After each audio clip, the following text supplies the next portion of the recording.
Welcome to WoW Insight, bringing you Warcraft knowledge for all aspects of the game. Today we are joined by our guest, Jones as we go over tanking and the mechanics to follow in Atal'Dazar on Mythic difficulty. Thanks for having me here today. And I'll go ahead and point out that the order the first three bosses were killed in is not the required sequence you must kill them. It is only a matter of the group's preference.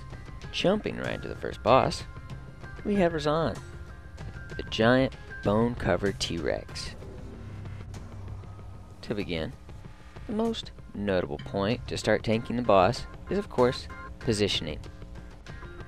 You will want to have him in a position that not only gives your group the means of staying next to him as to not be hit by his tail swing, but to also allow them to break their line of sight with him during his terrifying visage ability, and have plenty of room to run away from him during his pursuit of the player. Your primary focus as a tank will be to also break sight during his visage. Otherwise, the player is feared into bone piles across the room, which, when stepped on, will spawn bone raptors that can quickly get out of hand. Additionally, you want to use some of your damage control abilities when he casts Serrated Teeth, as it increases the physical damage you will take by 50%. Other things to be aware of during this fight are making sure to pick up threat on any bone raptors that may have been spawned and holding the position you originally established at the beginning of the fight, as this battle could be somewhat movement heavy.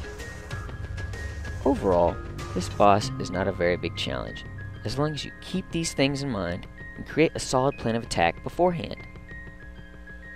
Moving on to the second boss, we have Volcall. This fight has a more DPS mechanic based fight style, as during the first phase of the fight they must kill all 3 totems set up around the boss within a 7-second window of each other. During the first phase, tanks need to focus on getting him into position for phase 2, which is on the edge of the platform. They should also make sure to interrupt the channel of Nauseous Stench. After the DPS have eliminated the totems, he will move on to phase 2. In phase 2, he begins emitting toxic discharges that will create pools at the player's location. He will also deal 50% increased physical damage. The best strategy to counter this is to have players stack and follow each other based on their abilities. Meaning, melee stay close to the tank and range sticking together to help limit the amount of pools covering the room available on the platform. He will also continue to cast Nauseous Stench, so coordinating interrupts for that is also necessary. As the fight goes on, the tank should continue moving around the platform edge. This boss mostly requires the team to communicate with each other and be aware of where they are standing.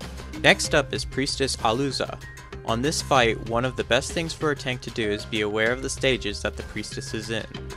At the start, tanking her moderately close to her starting location is typically a good strategy. The reason for this is as the fight goes on, she will create pools of tainted blood on the ground, which during her channel of transfusion, all the players will want to step in the pools to obtain the debuff, stopping the priestess from healing herself through the ability.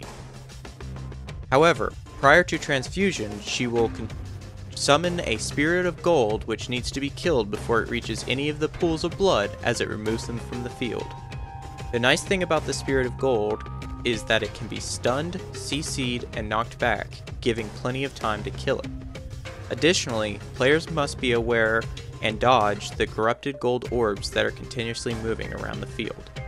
The final thing that tanks must be aware of is Gilded Claws. She will gain this magic dispellable buff that increases her physical damage she does by 150%. Though it is a player with the ability to dispel's job to remove this buff, tanks may need to help reduce the damage they take from it.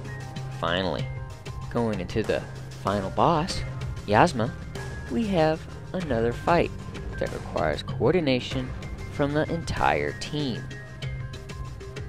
In tanking this boss, there are a couple of key things to follow. First,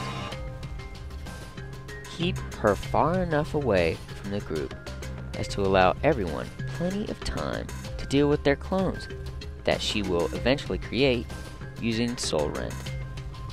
Second, making sure to use some damage reduction abilities during her own ability, Skewer, as it inflicts very high amounts of damage. And third, using your spell interrupting ability to stop her from casting Racking Pain, which will cause a very powerful curse on the player that does tons of damage.